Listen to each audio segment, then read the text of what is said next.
Enter, rejoice, and so give. Enter, rejoice, and so give. Today will be a joyful day. Enter, rejoice, and so give. Don't be afraid of some change. Don't be afraid of some change. Today will be a joyful day. Enter, rejoice, and so give.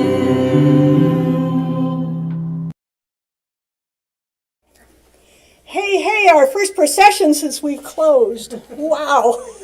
Woo. Good morning. My name is Lori Douglas, and I'll be your worship associate for this service today. The service of the Unitarian Universalist Fellowship of Charlotte County, also known as Uufcc. I also have the honor to serve you as the president of this fellowship. As you've heard, we begin our service each week by singing an invitation to gather together as we are scattered in many different places, and whether our sacred space be virtual or live. I wish to express my gratitude today to those supporting our technology in the back there. Corey, Tom, do I see Sue? Yay! And Sharon. And Charlie, thank you for joining us there, Charlie. All right. Also to Bobby, Laura L., and the Building and Grounds team, and others who make this physical space a joy to behold. Also, I offer thank yous to Jim, Linda, and members of the Uufcc choir for this morning's recorded music, and incredible gratitude to Jim, sitting here in the front row, to be here this morning to share his live musical creations. Today, we also welcome back Reverend Kathy Schmitz, yay, who will present this morning's sermon on joy and blessings. This service is being broadcast live on YouTube and will be available for viewing on the Uufcc YouTube channel after the service. I'd like to remind you of a couple about 3,000 actually simple procedures that will help our service and broadcast run smoothly. First, this would be a good time to put your phones in meditation mode. Uh-oh. Mine's sitting on the purse over there. Hope it doesn't go off. Next, to respect and protect everyone's privacy, it is our practice to use only first names and last initials when necessary. For those with us virtually, you may wish to have a chalice or a candle available for our chalice lighting ritual. At the end of the service, those at home will virtually gather for a social time on Zoom on the Uufcc Universal link. Your patience will be appreciated as we need a moment or two at the end to close down the YouTube connection. For those of you here in the fellowship, when the service is over, please exit through this front door here, and our socializing time will be outside in the patio area, or wherever you want to be outside. We encourage those who are interested in perusing our art and other gift options on the wall and in the cabinets there to do so in a socially distanced manner and take care of the financial situations later on in the week.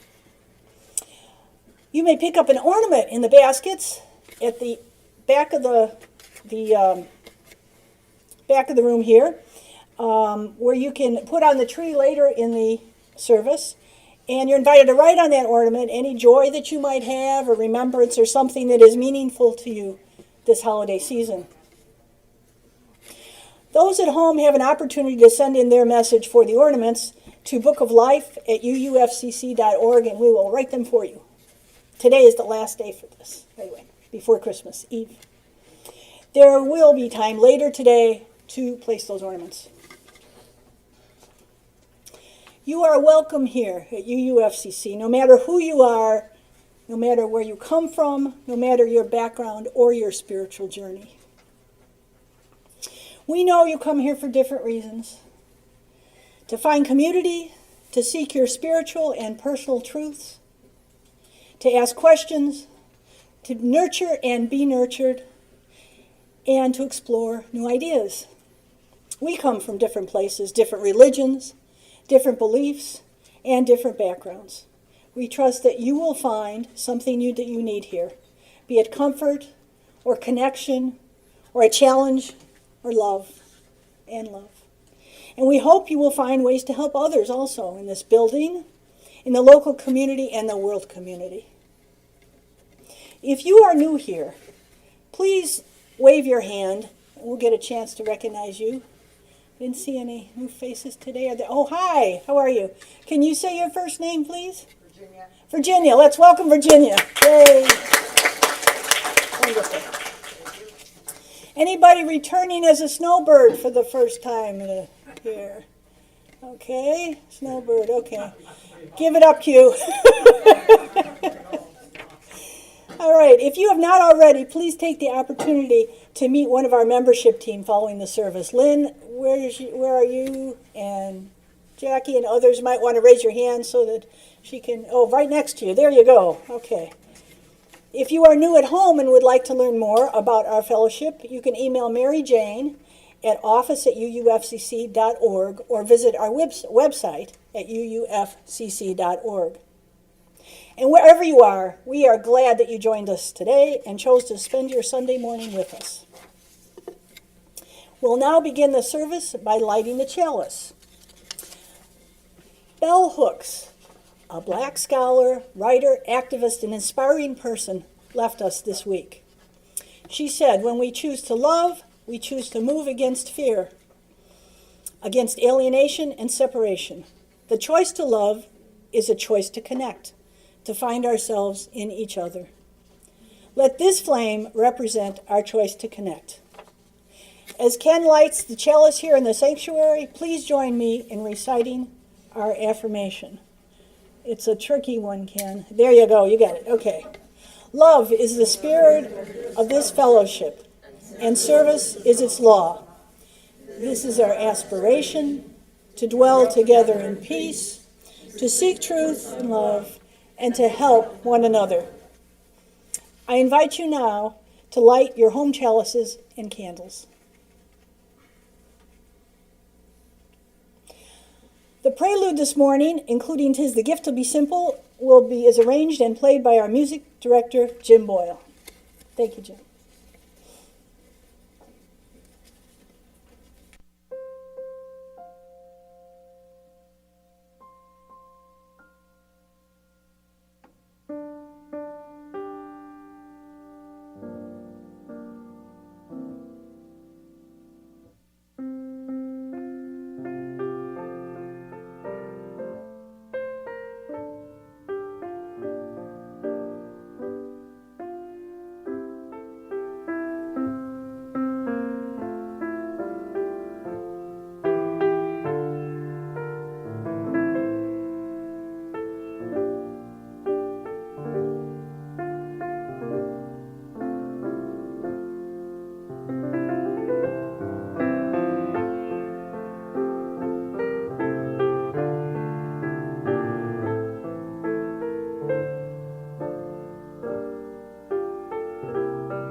spectacular, Jim, as usual. Thank you so much.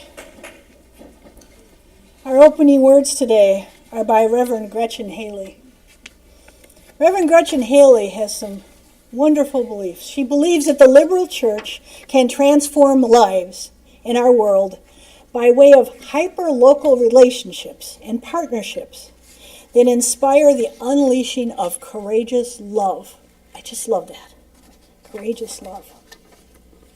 Her words, "Come in, all who long to know how to love this world, how to keep eyes open, hands unclenched, arms wide, breathing deeply, in and out.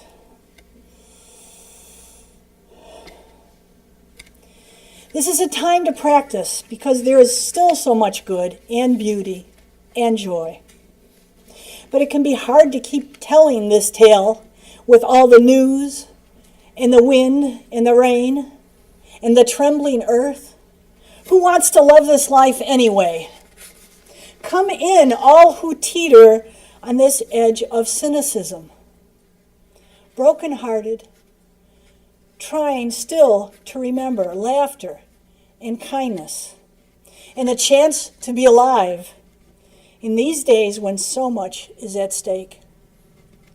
In this place, we remind each other why we persist, giving each other the courage to take this path that is not always easy, to keep practicing this love that cannot and will not let us go and still calls us on. Come, let us worship together. We now welcome Reverend Kathy to share a story for all ages. Thank you, Lori. And thank you, Jim. Once upon a time, there was a farmer who was out in his field by the side of the road. A traveler passing by stopped to chat.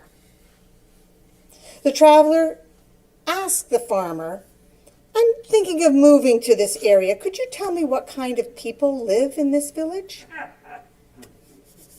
The farmer said, "Well, tell me what kind of people live where you come from, in your village."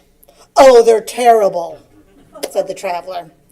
"They lie and they cheat and they steal from one another. That's why I want to get out of there." The farmer exclaimed, "Why, that's exactly how people are here. You'd better not move here. You won't be happy here. You will need to continue your journey." Several days later, the farmer is once again out in his field when another traveler comes by. The traveler says, "I would like to see and learn more about some other parts of the country and maybe to live here. But first, could you tell me what kind of people live here?" The farmer asks this traveler, too, about the people back home. "Oh, they are good and kind and courteous, and they usually help each other." "It's the same here. Go up to the village and visit. I'm sure you will be very happy here." Now, on first reading, I thought the farmer had intentionally misdirected the first traveler, to keep that kind of crankiness out of his village. But then I realized that the farmer spoke the truth to both travelers. He told them both that the people of his village shared the characteristics that they listed with the ones that they had come from. Like people everywhere, some of the people in the farmer's village probably lie and cheat and steal from one another. Like people everywhere, most people in the village are probably good and kind and usually help one another. The farmer's prediction of what each traveler would find was based on what they revealed about themselves, on what they had found in the past. So I wonder, what advice would the farmer have for you? What would he predict about your happiness were you to visit his village? So often, the condition of our own heart determines the experiences we have.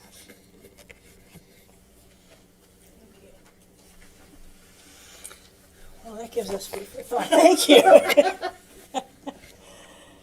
We now have a long tradition, or we've had a long tradition at UUFCC, of sharing our joys, sorrows, and life milestones by entering them into the Book of Life. These messages can be written in this red book and is kept at the back of the sanctuary on the table. So if you come in ahead of time, you can put your notes in there. These entries can also be sent to us from home by emailing the Book of Life at uufcc.org. Messages should be sent no later than the Saturday prior to the service. All entries will be read by the worship associate to the congregation during the Sunday morning service following the receipt of your message. After that, those that were emailed in will actually be entered into this red book. After I've completed the reading, we will enter in a moment of silence followed by the singing of our prayer, of the prayer, Spirit of Life. So our notes today, we do have a few in here, and a few we knew about before. Kay entered this last week. Our nephew, Jacob Azar, died of a drug overdose. He was 30. We mourn his death. Oh, sorry. Deb Conrad, who is is on her way back in town after spending time with her sister who is in hospice. We do have some good news. Christina and their dog Ranger are happy to say that Gurio is home after a week in the hospital and ICU with some blood clots that are improving steadily. So that's good. We're all happy about that. We have a joy in our larger community. Arcadia is building a tiny town with tiny homes for the homeless, where they will have 2 years to stay while working on their transitions. It's a very creative and exciting idea. Now, may we also hold in our hearts those who are experiencing sadness and loneliness at this time of year, particularly those who have lost someone close. And let us reach out to those folks that we know. May we hold these in our unspoken joys and sorrows in our hearts.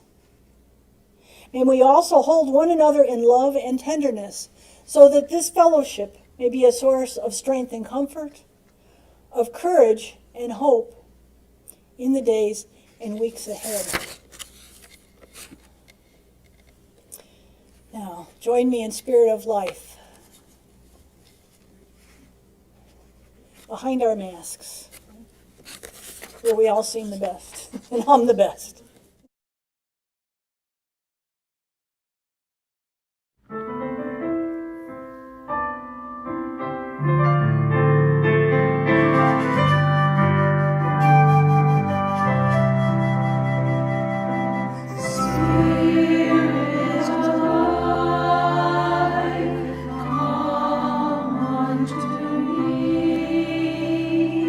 Sing in my heart.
When I was with you on Zoom last month for worship, I invited you to tell me some of the things that bring you joy. Each offering, I said, was a link in a chain of joy. Each link making this congregation stronger, holding you together through life's ups and life's downs. You gave me those online, and Laura was nice enough to make an actual chain with all of your entries in here. For our time of meditation this morning, I'd like to reflect back to you the joy that you shared. Knowing that this is a difficult time for some, if that is you, then today I invite you to be held by this web of love, weaved by those around you. So if you'd like, take a moment to bring yourself fully to this time and this place. Be present to this moment, perhaps close your eyes. If you will, relax your mind and your body and breathe.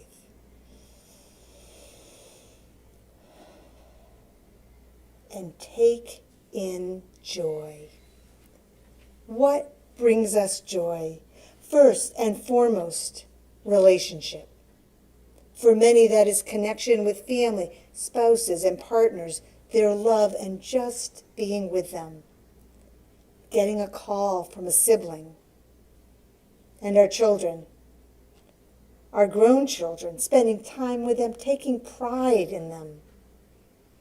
And those grandchildren, they bring joy, and really all children, their company and their laughter, jumping in waves with them, zooming with them.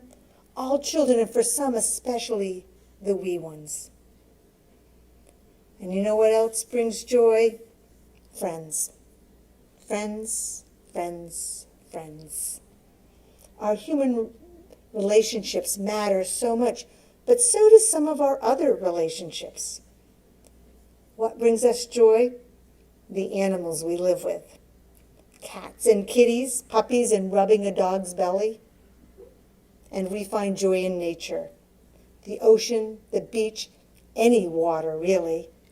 Sunshine and sunsets, stars, our yards, and the sun that warms our hearts. And we find joy in the gifts of human creation. Music and art. And music and art in person. And sipping good scotch for some, and cheering on our favorite team for others. And we find joy in being alive, getting up in the morning and dreaming and laughter and working out and enjoying life and our gifts and in quiet. We find joy in community and connection, connecting with others, our discussion groups, our meditation groups, even the committees we are part of. We find joy in Unitarian Universalism and in the fellowship of Charlotte County. We find joy in our UU family and being back together in the fellowship and being able to see each other in person. We find joy here. Let us take a moment in silence for reflection on all of these joys, as well as those joys not yet named, that our hearts may be full with the gifts of life. And after the silence, when the music begins, you are invited to come forward if you have an ornament to hang on the tree, and I'm happy to help you if you don't care to come up the steps. Let us be in silence.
between the music and the process gives me goosebumps.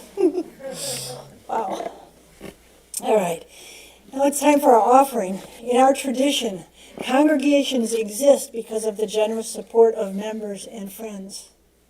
It is our privilege and our responsibility to ensure the health and future of this fellowship.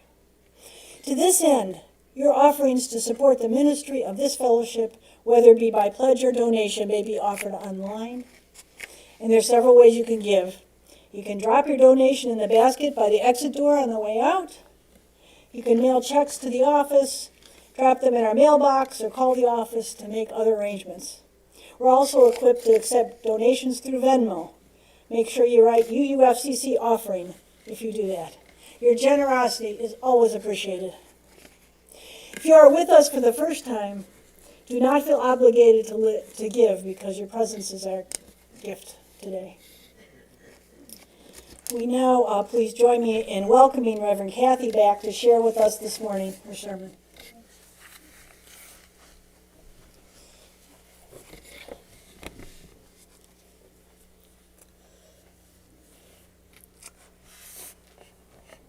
Once there was a man who bought a new sports car, a Ferrari. When he got it home, he thought, this car can go really fast, which could be dangerous, and I've spent a lot of money on it. I want me and my family to be safe, so I think I should have it blessed. So he goes to the local Catholic church and he asks the priest to bless his Ferrari. The priest says, I can offer a blessing, but what's a Ferrari? Well, the man felt he couldn't have his Ferrari blessed by someone who didn't even know what it was.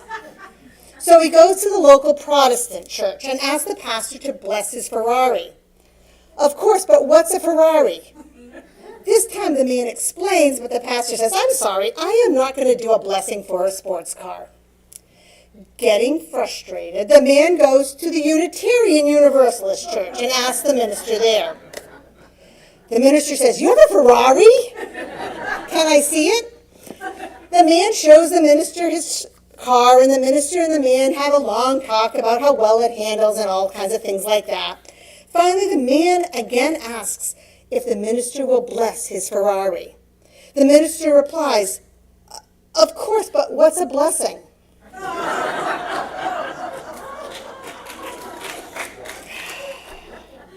This joke comes from a time when Unitarian Universalists were very reactive to traditional religious language. Some of us still are. We don't all like or use the same language, and we don't have to.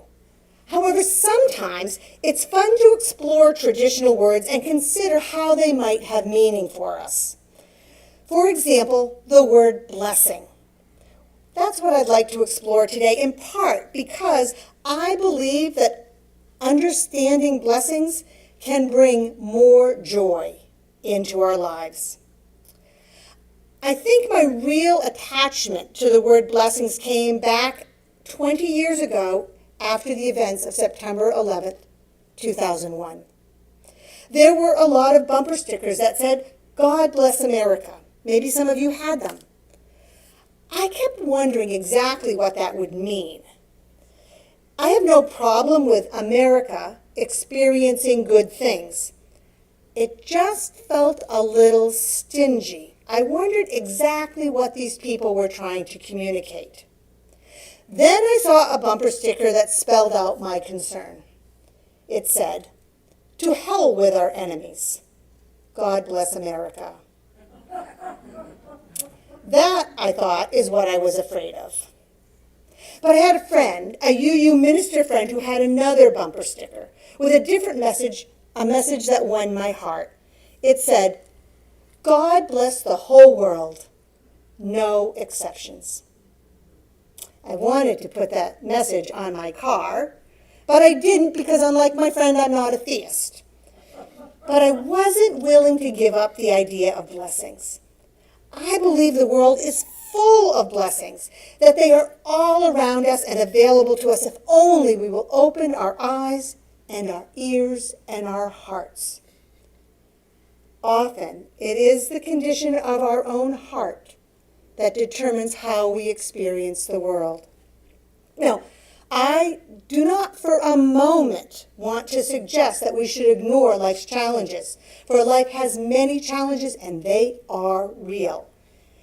And yet, the reality of life's challenges does not negate the reality of life's blessings. I would even go so far as to say that the very act of noticing our blessings can be what gives us strength and courage for the journey.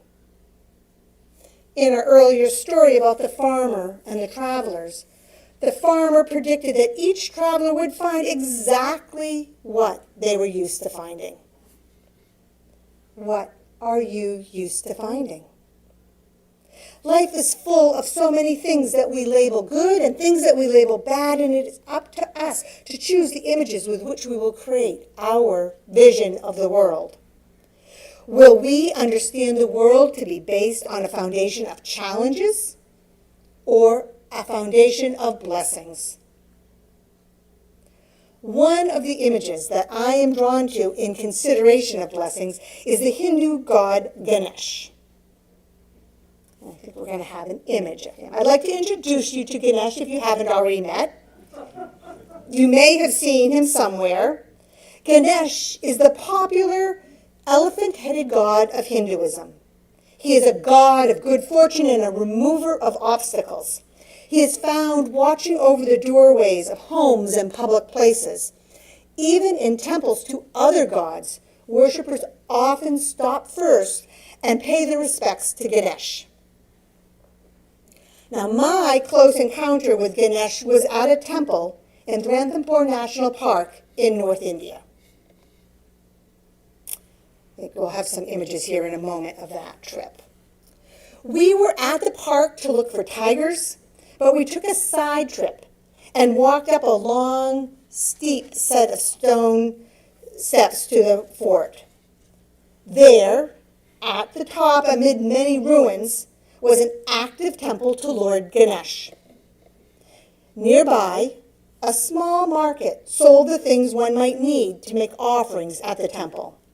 In particular, it sold these fabulous garlands of huge, bright marigolds. If these were not used in worship, they were appreciated as snacks by the resident apes who loitered outside the temple. Now, along the path to the temple, we noticed many tiny stone structures. We even saw some family groups putting them together. These were built, we were told, by people who were visiting the temple to pray for a house.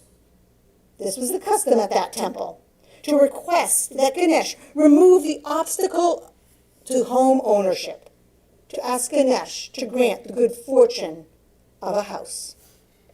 The little houses were made with 4 flat stones, usually 3 sides, a back, 2 sides, and a roof.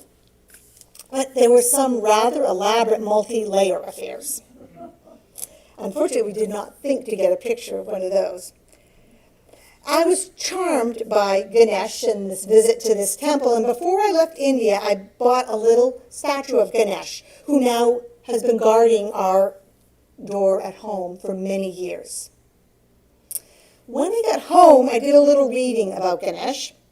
Although, like all Hindu gods, he is worshipped differently from region to region, I did not find any evidence that he is generally considered a provider of housing.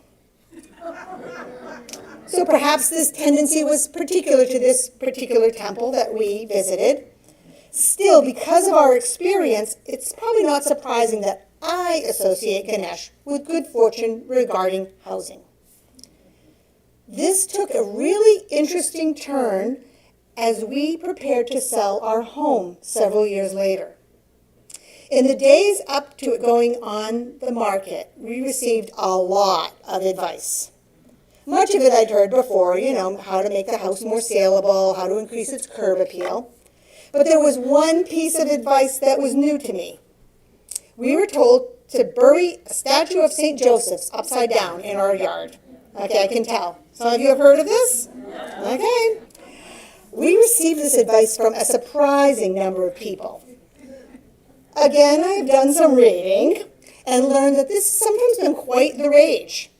Their origins are a bit unclear and they are clouded in folklore, but what I can tell you for sure is this. There are a number of places online where you can buy St. Joseph's real estate kits just for this purpose. In our case, the St. Joseph advice was given so earnestly that I felt compelled to respond, either to say I would do it or to explain why I would not. So I took to telling people, referencing the little statue in our hallway, that's okay, we have Ganesha on the job. This gave me a great opportunity to introduce my neighbors to the charming elephant-headed god. When our house finally went on the market, we were prepared for it to take 6 months to a year to sell. It went on the market at an open house at noon, and we had the offer we would eventually accept at 5:10 that afternoon. Ganesh gained some status in the neighborhood that day. Whenever I think about that story, I feel blessed that our house sold as quickly and as easily as it did. It was just at the beginning of the market starting to crash in 2007. So, do I think Ganesh made our house sell? Hard to say. I do know that he made me happy. And he still does make me happy, and he reminds me to be grateful when I see him guarding the door of our current abode. And so I associate him with blessings. I also associate him with blessings because of something I noticed shortly after we returned from India. A month after the return from India, I still had on my wrist a red string, a red thread that we had received when we visited the Ganesh temple. And I wrote an entry in my journal. I titled it The Red String, and I'd like to share it with you. The faded and red string has been around my wrist for over a month. It is the outward sign of the blessings received after making offerings at the Ganesh temple that we visited at the fort on the hill at the Ranthambore National Park. Ganesh is the elephant-headed god, the son of Shiva and Parvati.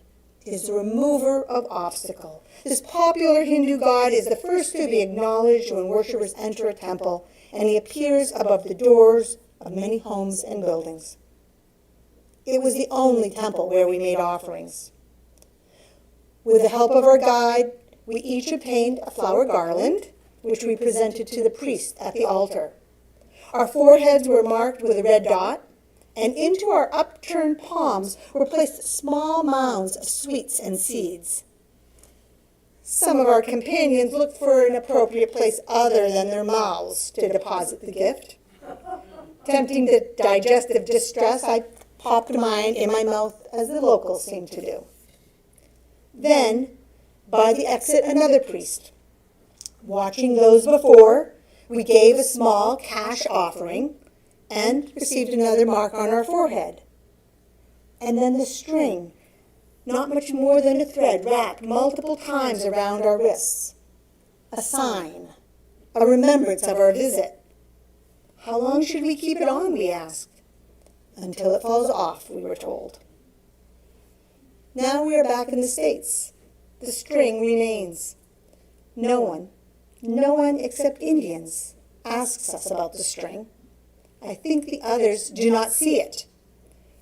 It has no meaning for them. But for the Indians we know, it has meaning, and they ask, where did you get this? Where is it from? For them it has meaning, and we tell them and they say little, but they seem pleased. And I am left wondering, what signs of blessings do I miss? How much do I simply not see because I don't even know that it's there? What has meaning for others around me, but has no meaning for me, and I don't even think to ask because I don't even know it's there. This is the end of the journal entry. Learning to look for blessings and notice blessings, to accept blessings and to be thankful for blessings is an important practice. Now, when I use the word blessing, well, I'm talking about those good things that happen that are not necessarily the results of anything that we have done. I suspect that people in this room have different ideas about where blessings come from. What do you think? Are they gifts from gods or goddesses? Do we create them? Do we earn them? Are they the result of our hard work, our wishes or prayers, pure luck, our privilege? Regardless of their source, I am inclined to think that there are far more blessings around us than we tend to notice. We're quick to ask why bad things happen to good people. We are less quick to ask why good things happen to complicated and often very confused people just trying to get through the day. Of course, there's no one right answer, at least not that I know, but often I believe that good things happen to people who look for them, notice them, accept them, and are thankful for them. It's an important practice. A corollary to my belief that unnoticed blessings surround us is my belief that blessings must be universal, that the good in the world is best when it is shared by all. So I do not tend to see blessings as personal. I do not think there is a source of blessings in the world, for example, that would intentionally keep one person from boarding a plane that will crash while callously ignoring the plight of the other 200 passengers. I do not believe that God is on anyone's side in sporting events or war. I do not believe that my God is stronger than your God or that Ganesha is any more likely to sell a house than St. Joseph's. I do believe that blessings abound universally. I do believe that all of our gods and our goddesses, our positive thoughts, our mindfulness, our awareness, and our prayers, all of these help us to tap into that great pool of blessings that surrounds us always. I think that it is a fine thing to seek blessings for ourselves and for those we love. But ultimately, the blessings that will flow into our lives will do so more abundantly when our hearts are open and when our wish, translated to the theology of your choice, is God bless the whole world. No exceptions. Please join me in just a moment of silence.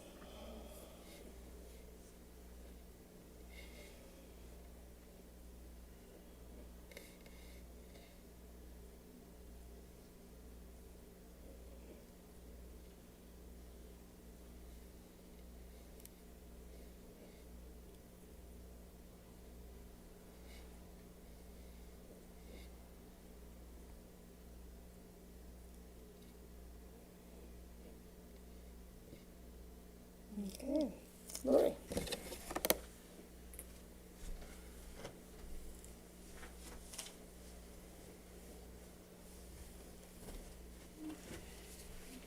Thank you, Kathy.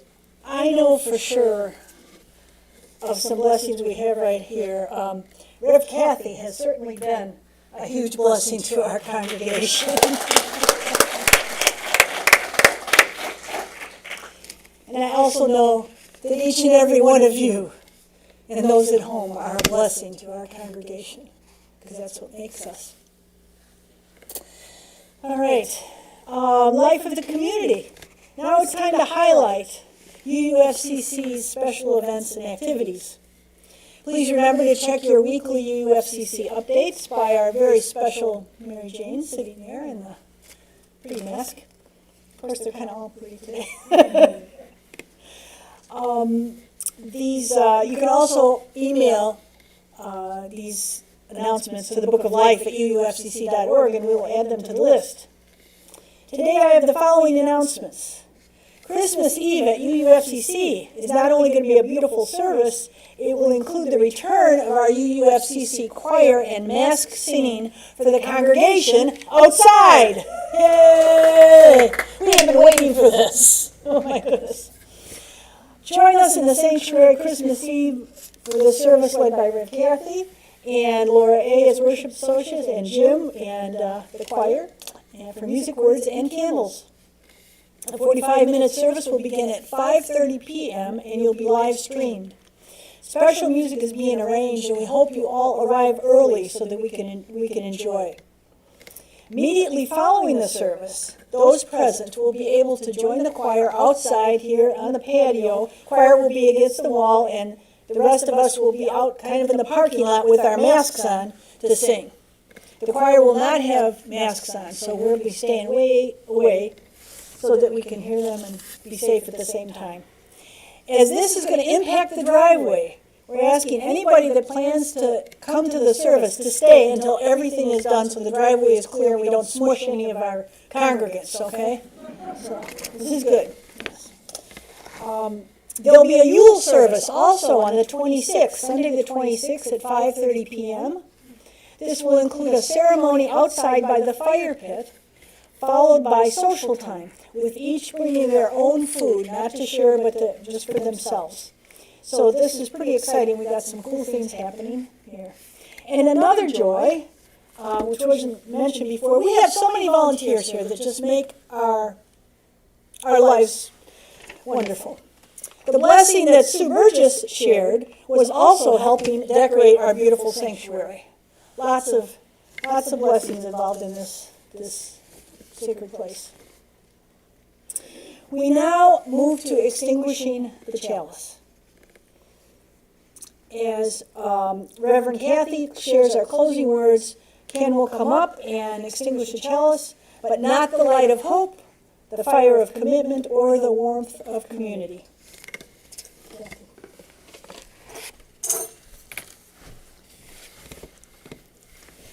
There is an expression that often finds itself into my words of parting.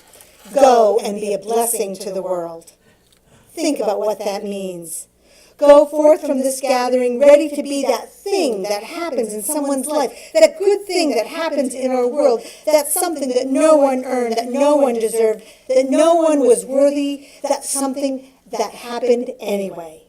Don't just try to preserve the good in the world, help to create more. Today, tomorrow, and every day, go and be a blessing to the world. Our closing hymn is Welcome Table.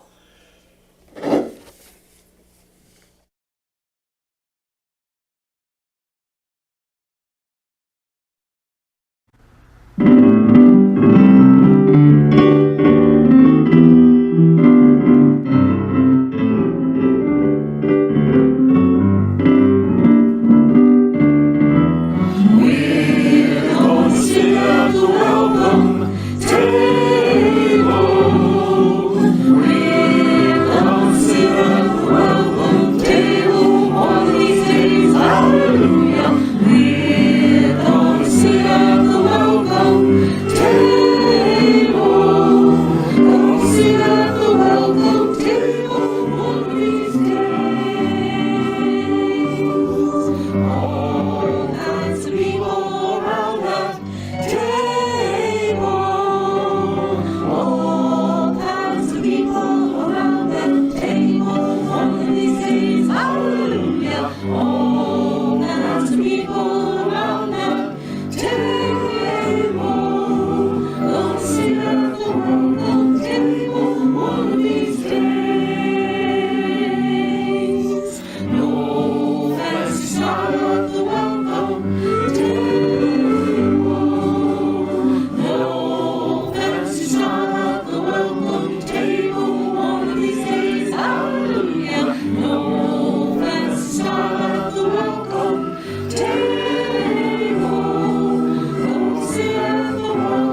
you give bring joy to your life and to all you encounter. Thank you. Okay, time to wake up your phones and take care of each other by chatting in safe space outside, if you will. Thank you very much.